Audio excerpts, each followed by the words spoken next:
All right, welcome everybody to Spread Crushers. This is episode 2. Once again, Ben Shivers here with the Kentucky Prospects organization. Played with four different teams in independent professional baseball. Today's guest I've got is a good buddy of mine. Played with him in Kalamazoo in 2009. Also played against him in college. We didn't like each other very much then, but we're good now. Everyone, this is Dan Baerlocher. Dan, why don't you go ahead and introduce yourself, please? I'm Dan Baerlocher. I am from a small town of 30 in Green Creek, Idaho. I grew up on a 10,000-acre farm, and I was just blessed to be able to have enough ability to play a little bit of pro ball. Great, Dan. So like I was telling you earlier, Dan, and kind of the preview of all this is it's unscripted.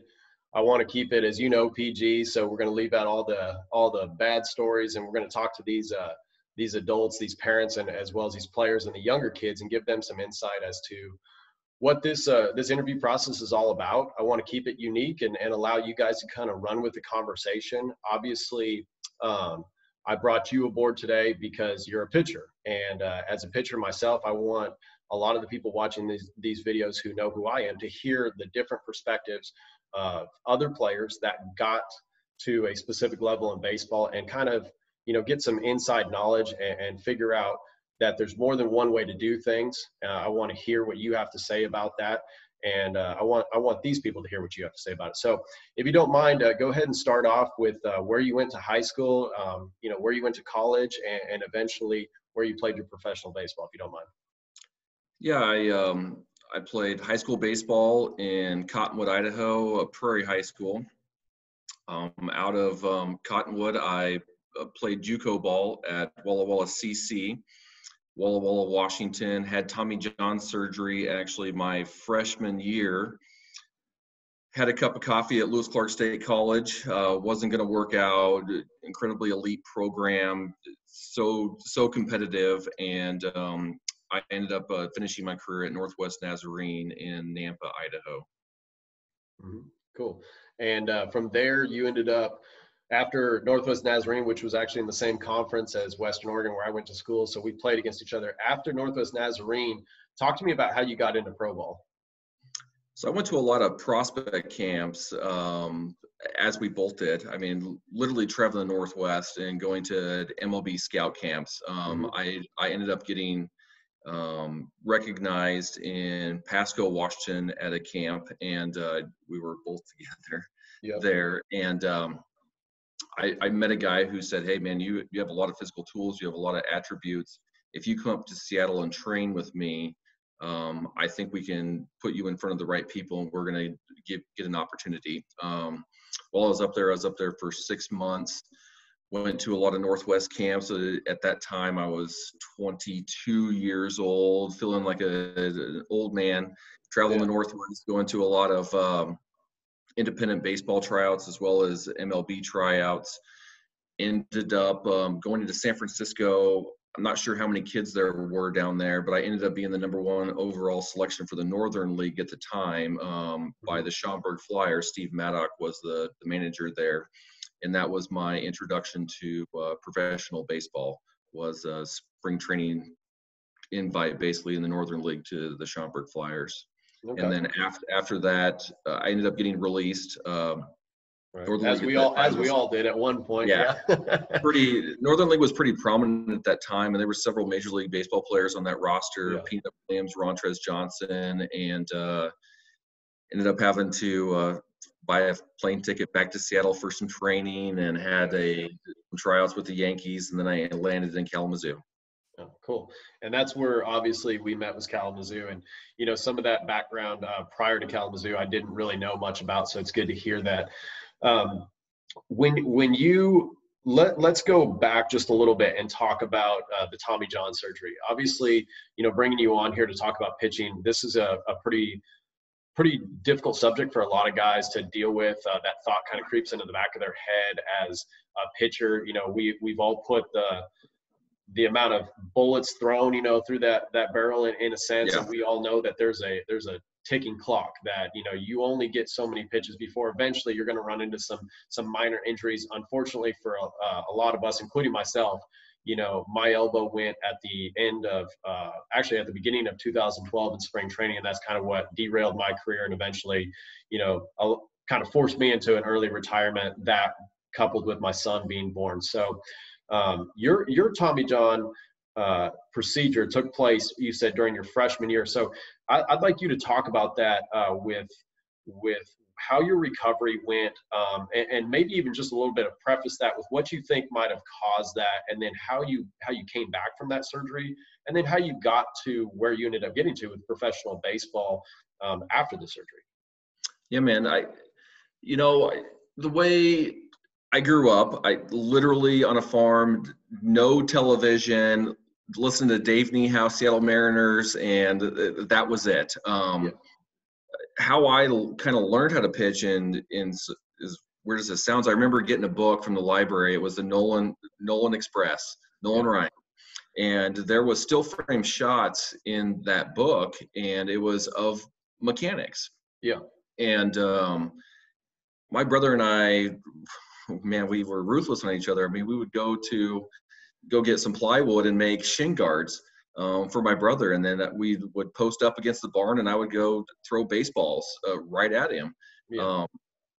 And I think what you hear so often is throw strikes, throw strikes, throw strikes, which is accurate in so many different ways, but you never really realize your potential if that's what it is, because you will manipulate your entire body to get that ball over the plate. Yeah. And I think you'll never realize your potential as an athlete, as a pitcher, if that is what your mindset is, just to throw strikes. And I think from like Little League on, that's what was just permeated in my head.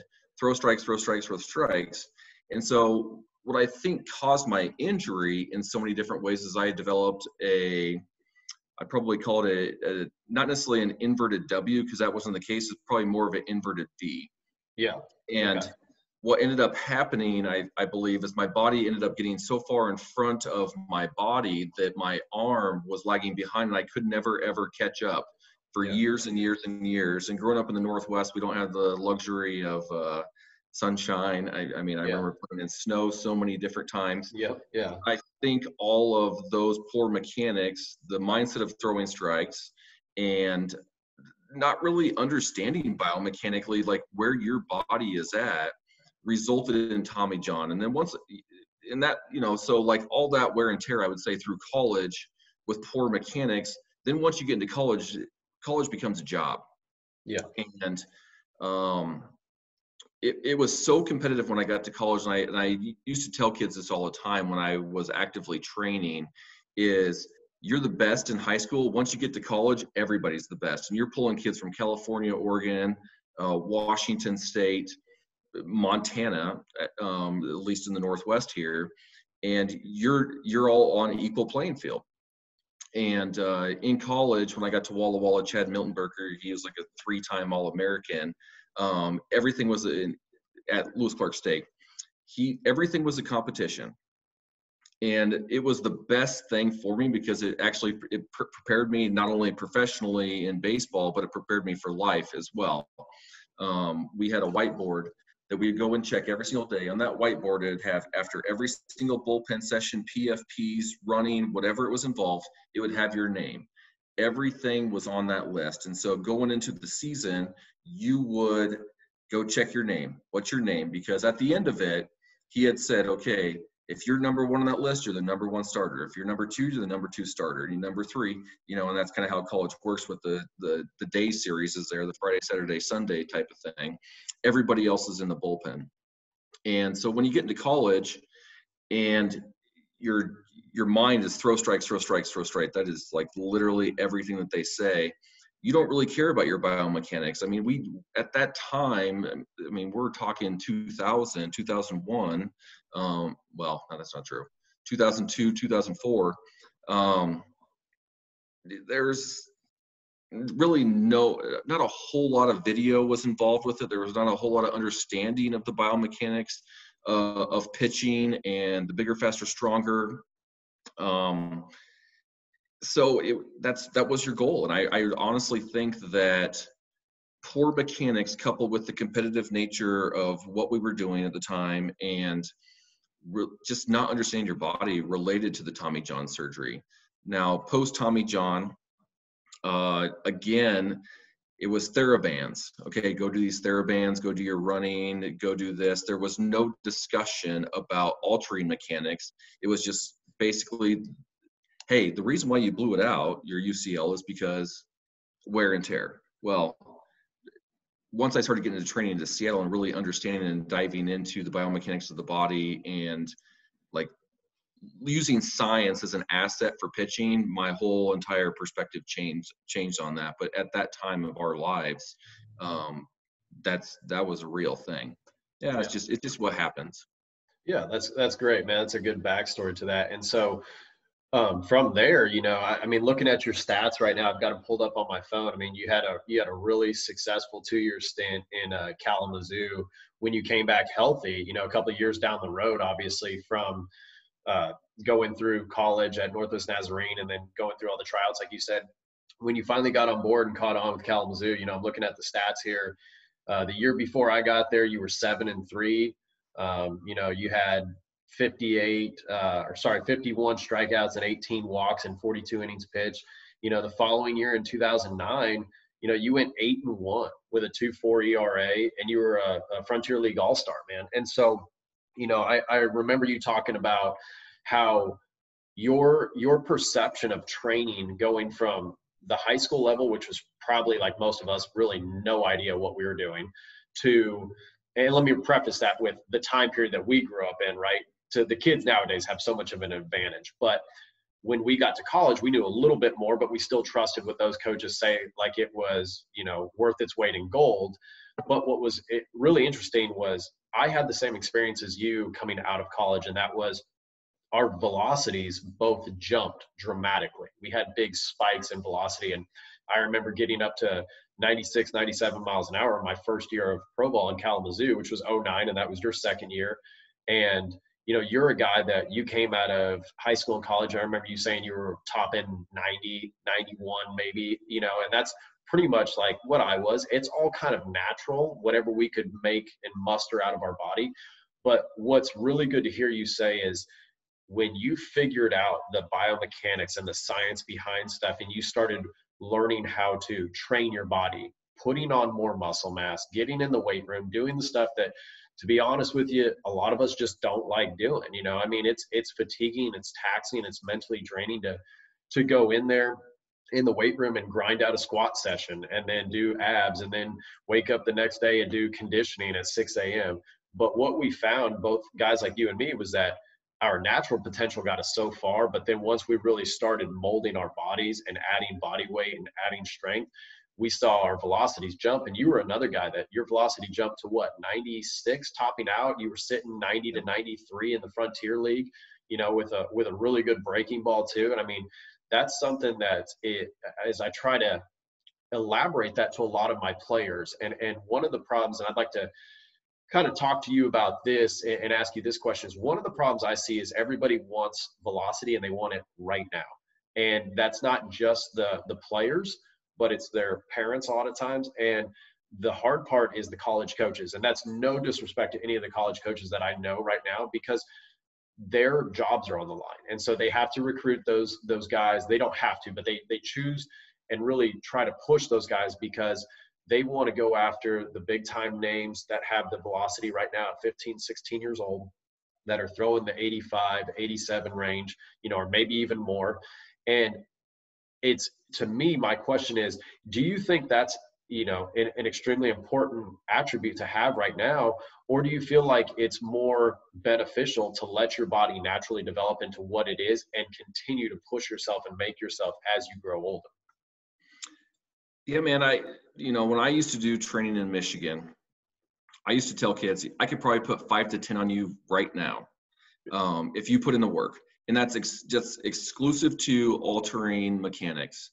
Anything beyond that, once your mechanics are, I guess would say, streamlined and consistent, it becomes strength and conditioning. And the fastest way from point A to point B is a straight line.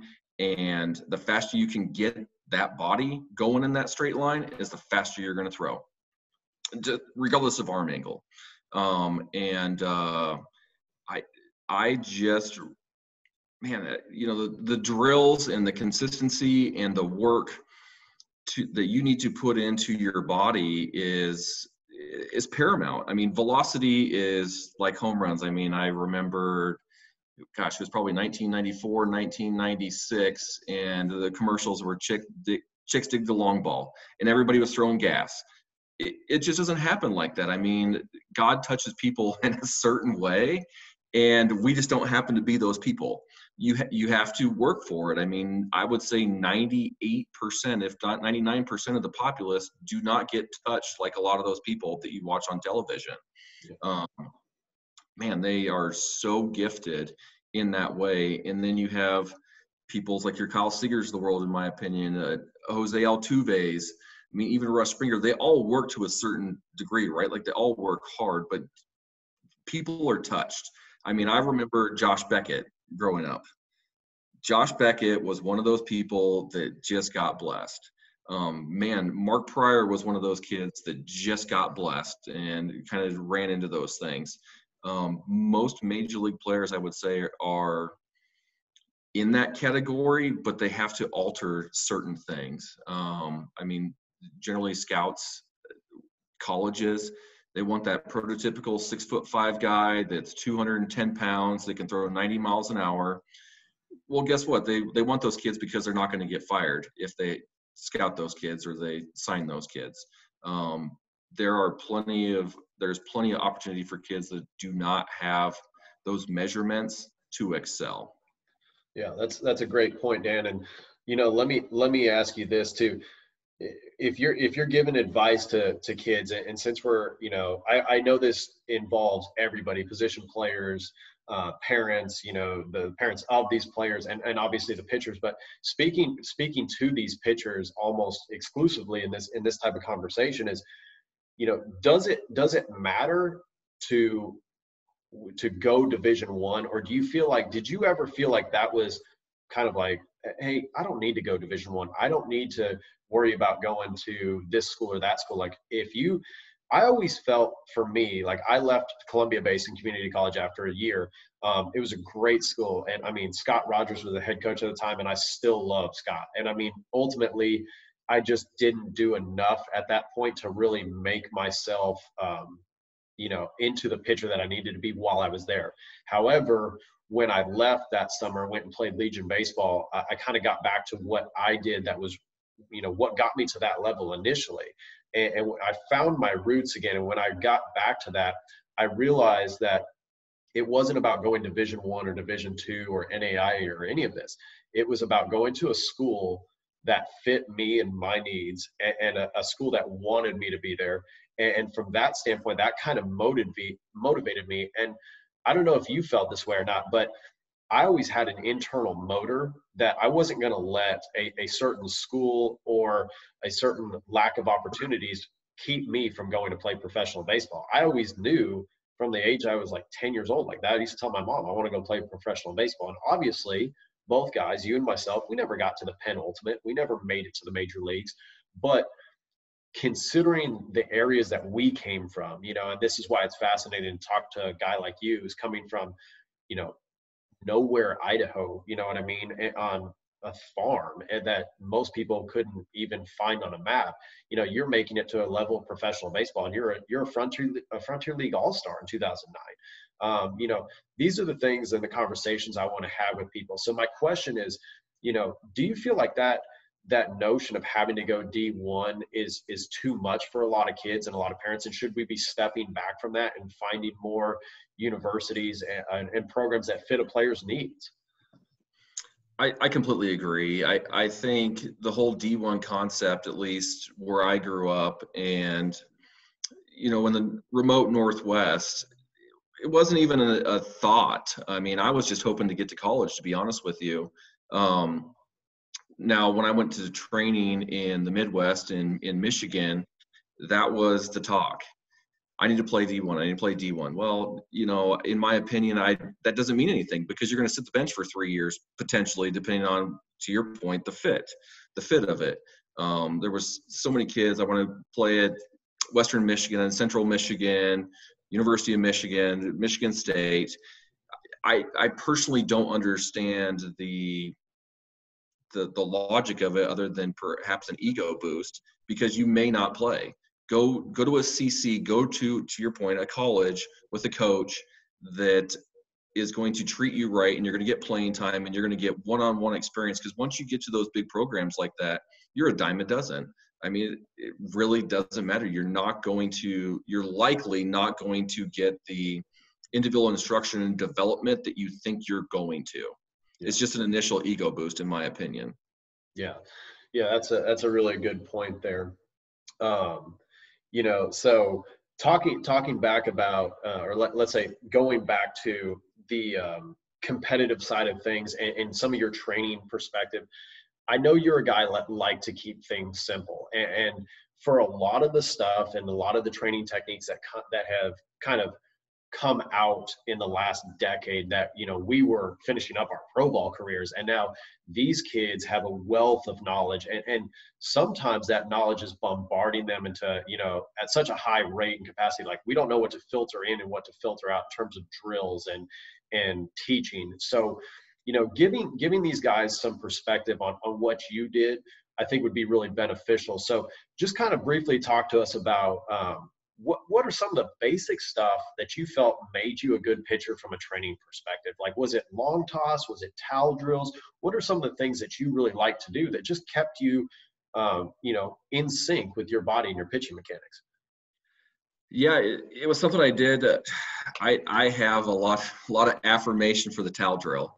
I think that thing goes uncredited. When I was training kids, I did videos on towel drills.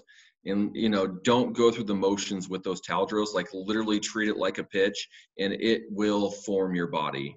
If you don't have the access to a mirror, I think a towel drill is like one of the best things that you could possibly do.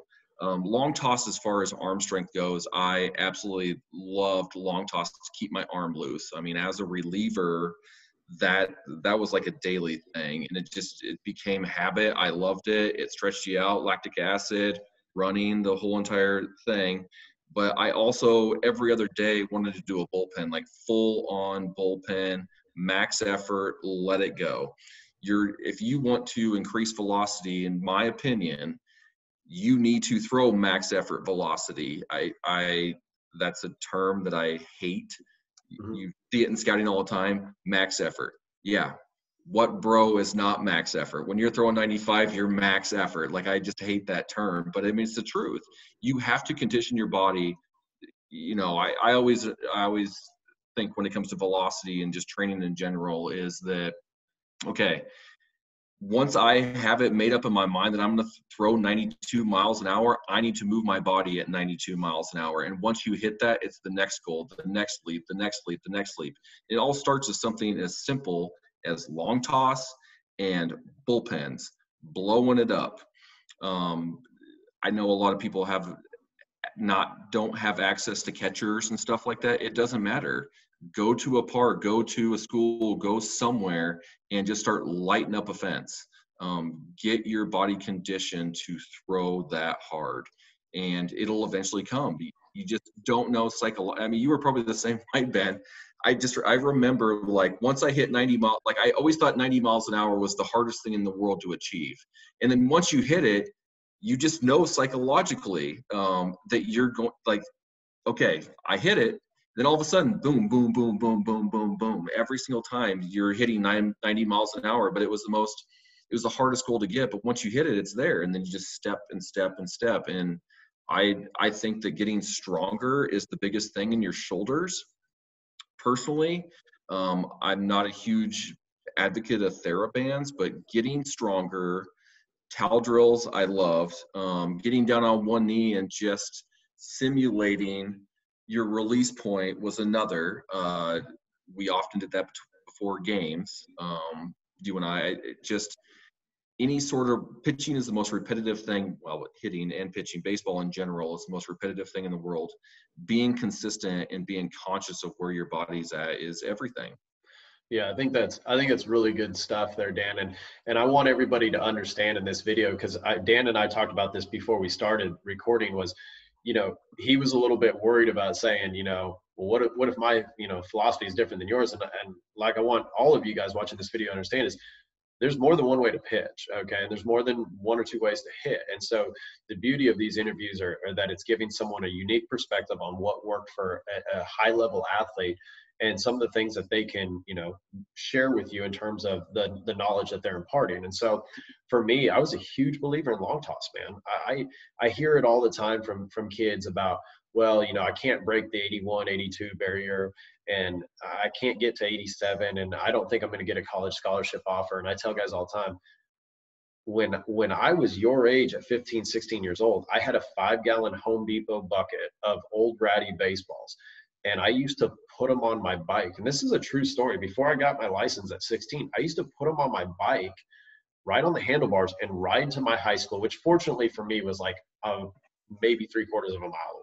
So it was a short ride. But I used to hop the fence, or maybe they left the gate open, and I used to go out to the football field. And I would start stretching out and throwing the ball off the wall. The back of the wall was the band wall that was sat right next to the football field and the track. And I would get loose doing that. And then I would turn around and I'd take the bucket of baseballs and I would start long tossing from end zone to try to get to end zone. And I remember the first time I went end zone to end zone. And then I said, you know what, that's not good enough. I'm going to go end zone to field goal post. And I started being able to throw the ball through the field goal post on the fly. And then I challenged myself, and I got to the point where I was going from behind one field goal post through it, all the way across the football field through the other. And I think people, the point of that story is I think people take for granted a lot of the basic stuff that you can do to gain velocity. And obviously you and I both know, we touched on this previously, and I don't think it needs to be hammered, is that, you got to get in the weight room and you got to work out. You got to squat, you got to lunge, you got to do box jumps, you got to do all that crazy stuff. And you have to supplement your body in a way that's going to keep you strong, specifically training that posterior chain. But you also need to stay strong on the anterior side of things, the front side too. And I think that's, you touching on having strong shoulders was a big deal. Personally, the TheraBand stuff for me, I would use it here and there. I used it more as, I think, a post pitching, a recovery thing that is supposed to be. I've heard it referred to as prehab too. I'm a believer in it in that extent of keeping you healthy. But I believe that, like you touched on, there's no substitute for going max effort and then understanding how to train sub-maximal too, to get that velocity and train your arm. If you want to throw, that's a great thing. The what you said was awesome. If I want to throw 92, I have to think, what is my body going to look like to throw 92? And I was actually just talking to one of my 16U players about that, is saying, he was asking me if he could get to a certain range of velocity. Do you think that would help me out this summer? And I was like, well, yeah, it would. But if you're going to do that, your lower body has to move in such a capacity that you've got to be coming off the mound, not just with authority, but you've got to be pushing away from that rubber with some intensity, to the point where you look like you're getting shot out of a cannon. And I remember watching you pitch, and you being a bigger guy than me, I was probably very evident how I did it, but I jumped off the mound. And I mean, you were extremely explosive too off the mound, and you had that finish that was, I'm going to continue accelerating through my delivery until that ball hits the glove. And I think that's what a lot of younger players nowadays is. I think that they lack that. I think they overthink some things, and they think that they need the special devices and the tools and a catcher with them all the time, when guys like you and I are throwing against a brick wall or out on a football field. So I really enjoy hearing someone like yourself talk about that, of, saying there's no substitute for going max effort. And I think that's a lost art these days. No, I completely agree. I think even me growing up, and probably kids nowadays, you get a lot of still frame shots, and you're looking at, I guess I'd say when I was kind of impersonating, like Pedro Martinez or maybe a Nolan Ryan, Randy Johnson. Like, if you watch Randy Johnson pitch, that dude is all out.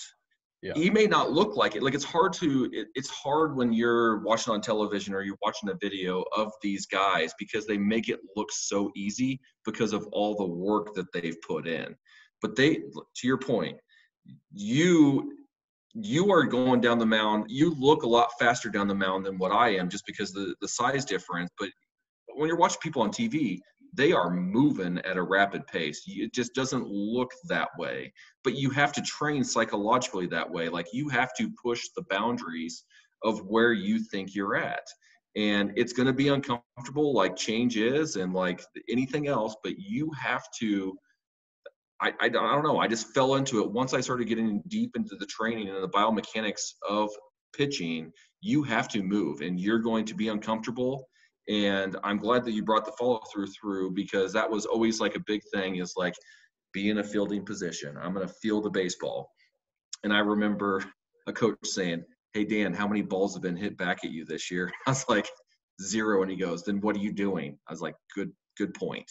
You're stopping yourself before you even release the baseball. Let it go. Let it fly. I mean, watch the Pedro Martinez, watch the Randy Johnsons of the world. I mean, those dudes are Aroldis Chapman. They're going to lighten it up, man. They are continuing through their motion, and their job is to get outs and to light it up. Do it. Don't stop yourself. Even if you're a starting pitcher, nobody does that. Yeah, that's great. That's great stuff. Got middle infielders. Yeah, yeah, you're right, man. And I get think out. I think we all kind of took to that. And so, as we kind of get towards the end of this meeting, I want to ask you, one or two more things. And one is, what do you think helped you get to those levels of baseball that you got to? And what are the qualities of an athlete, specifically, a baseball player, that you feel those guys need to have in order to obtain those dreams that they have of playing at the next level? What are some things that make you look at a player and go, man, that guy's going to be successful? I think that's a great question. I think that you probably hear it in my voice. You have it. I think we all have that it, and what that it is passion. And you said this earlier, you think you told your mom at 10 years old that you were going to play. My mom literally has, like, school day. Hey, what are you going to be when you grow up? I'm going to be a professional baseball player. I mean, it was just implanted in my brain. It was what I was going to do. And I made my mind up that I was going to do it. And I think that is really and truly the case. And that's the best thing about baseball, that there's no size. There's no discrepancies with baseball. You could be 5'4", you could be 6'11". It doesn't matter. It is the passion and the drive and the work ethic that you have to get there. And you can, like, put your mind to it. And baseball is a broad enough game with so many levels in the game that you can get there. You have to put in the work, and you have to have the passion to do it and the desire to do it, and people will see you. I firmly believe that about baseball, is that if there are so many people, and baseball is a small community, even though as broad as it is, if you get in front of the right person, they will help you. Still to this day, I've kind of been out of the game for a little bit, I can still help kids because I have those connections. And it's all about the work. It's all about the work, the perspective, and in the drive that you have to get there. And I think you and I would agree with this. There was so many kids who were probably more talented athletically than us, but what separated us was the work ethic and the drive to get there. It's kind of sad. So in so many different, there's so many kids that were like, just God touched them, like I spoke on earlier, but they just took it for granted. And if you don't take it for granted and you work, you can get there. I firmly believe that. Yeah, that's great stuff, Dan. I mean, that's what I want these guys to hear, is that inspiration, and knowing that, it doesn't always revolve around attributes and size as much as it does highlighting what you have, and that being the biggest thing is being the passion and the love for the game. And I think that'll take you a long way. And touching on that would be making the sacrifices. You know what I mean? Making the sacrifices of getting up early to work out. Sometimes you're going to miss hanging out with your buddies. Sometimes you've got to, go to this training facility and do this rather than, jump on the Xbox or whatever at, 8 o'clock at night. And, you got to eat a little bit better, even though we didn't eat great, you know what I mean? But you got to eat better and train your body. And it's tough, man. But, listening to, you know, people like yourself talk about it, other than just hearing myself talk with the clientele that I have, I enjoy listening to that perspective, and I hope they got something out of this interview too. So thank you for coming aboard, man. The last thing I'm going to ask you is, because the title of the program, and I use that loosely, program series, is Spread Crushers. We're in that hypothetical situation of, hey man, we're back on the road, we're back in Indy baseball, we stop at whatever stadium to play a 3-game set. What's the one food, that spread that gets put out on the pregame or postgame table that you're just absolutely crushing to the point where everybody goes, oh yeah, man, Dan Baerlocher, that guy's a huge spread crusher? What's that food? Oh, Florence, Kentucky chicken fried steak on getaway day. Man, that stuff was awesome. Traverse City had hamburgers and hot dogs. We were so used to that. The spreads weren't always the best. Chillicothe, or not Chillicothe. Chillicothe was the worst in the league, by the way. Florence, the worst. Florence bread on getaway day, no doubt. All right, man. Awesome. So anyways, Dan, thanks for having you aboard, man. Appreciate talking baseball with you. Love the pitching stuff. I hope you guys, you know, watch this interview here, take a lot from it. Dan was a great pitcher in his time, and he's still around the game. So Dan, appreciate you coming on, bud. Have a great rest of your time, great rest of your weekend, and stay safe out there. Okay, bud? All right, man. Thanks, Ben. Thanks.